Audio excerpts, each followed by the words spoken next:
Hi and welcome to Nerdy Gamers. Today we're going to look at the IUpBundle. There are 5 games in the IUpBundle: 48 Chambers, Drains, Tesla the Weatherman, Clone Wolf Protector, and Ichi. For more information about the games and the developers, you can look in the description below, and also keep an eye out for individual videos on each of these games if you want a more in-depth look. Now the first game we're going to look at is 48 Chambers. Now this is an action puzzle game. In this game you need to take your ball around a series of chambers and avoid the obstacles. There are a series of different types of obstacles which you may encounter, which may include some or all of these. These may include locked areas which you have to find a key in order to bypass. You might find spikes that come up from the ground at regular intervals and you need to avoid those. Spikes on walls, which means you have to navigate around the area very carefully. You might also find moving objects which will destroy you when you touch them. Now, you've got a limited amount of time in order to complete each of the levels. As you go through, that time is slowly ticking down. But there are ways of increasing your time. If you can nab the green balls as you go through the levels, your time will naturally increase, which gives you a little bit longer in order to get through. Now, there is a limit of replayability, but one of these ways is by entering the challenge modes. Now, you can 3 different levels of difficulty. These are the different challenges basically. The first one is casual gaming, in which case you get as many lives as you want in order to complete all the levels. The next level of difficulty only gives you 3 lives in order to complete everything. And at the hardest difficulty you only get a single life, so everything must be done perfectly first time.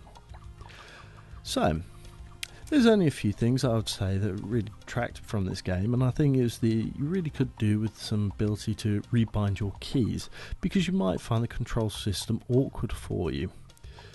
But without that, this game is still fairly fun and offers some time to play it.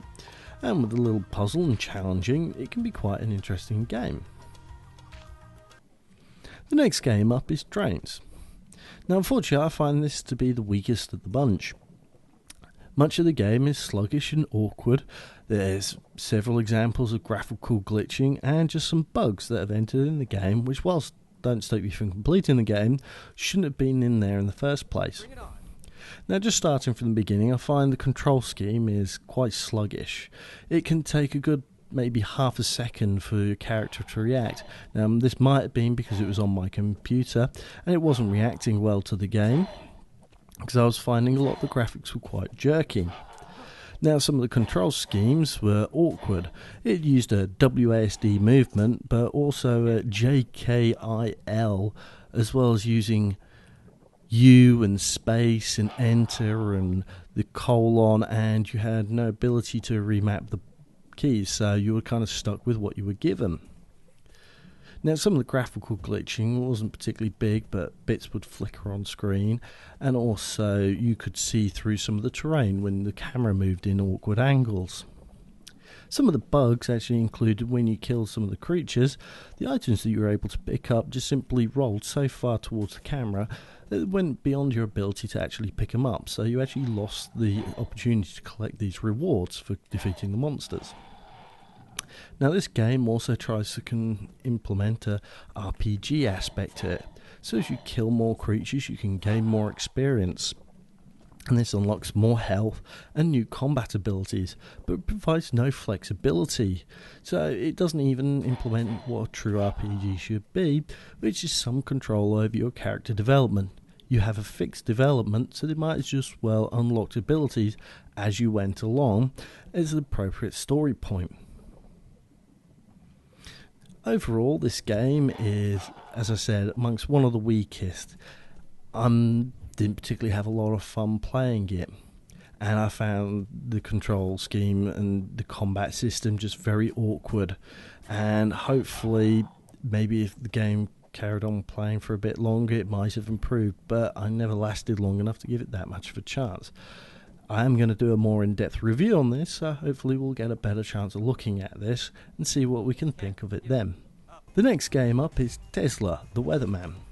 Now this is a very interesting game. Whilst graphically it's the weakest, it still is very consistent with the entire style of the game. So whilst the graphics might not be strong, the whole part of the artistic overall style, combined with the music and also the voice acting, gives it a strong feel. Now, there's a variety of different skills that you can use as your character, Tesla, as you hunt for Edison. Now, this actually has the same RPG elements but are a lot stronger. You do have a genuine choice over how you develop your character. Now, whilst the choice might not be particularly great, it is a definite choice. There is also other interesting bits. You gain main powers. Your first power you gain is the ability to call lightning, which you can use to attack your enemies.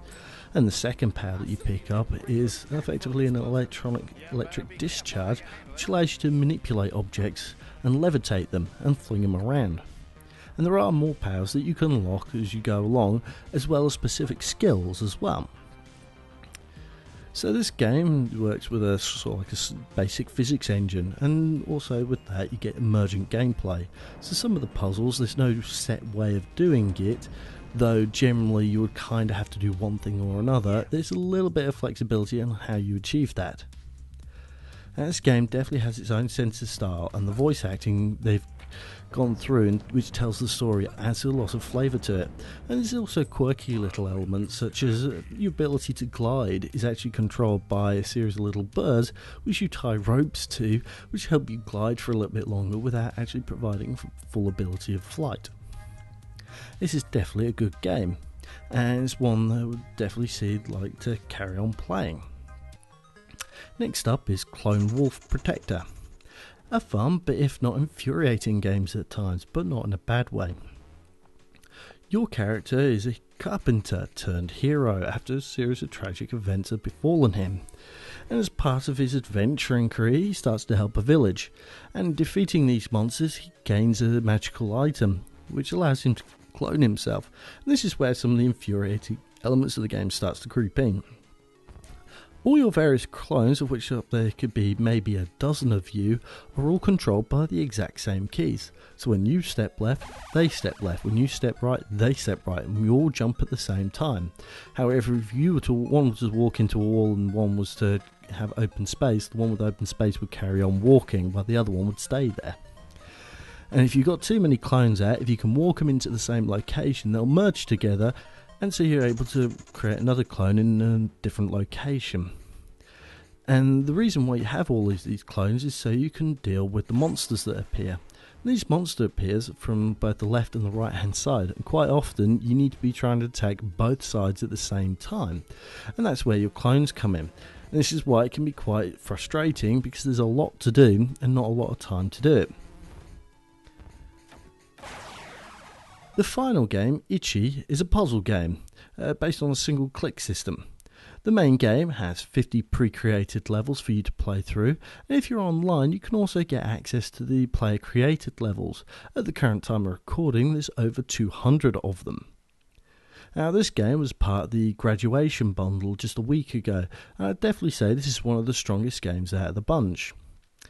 There's a lot of interesting levels which you can play, and also with the user created content there's more constantly coming along, and it allows you to have a go and try and create all this content yourself. You can have up to 3 different maps that you can try out and create yourself, and other people will give them a try and rate them and leave you a little bit of message of what they thought of them by whether easy, fast, difficult, or must play. Now overall, this bundle, whilst having some strong elements, at $4 I do have to wonder. Ichi is a strong game by itself, and so it's probably worth the money alone. Clone Wolf and Tesla are fun games, and you can get some gameplay out of them. However, there may be some gameplay replayability on the long term with them, but they're good for the time being.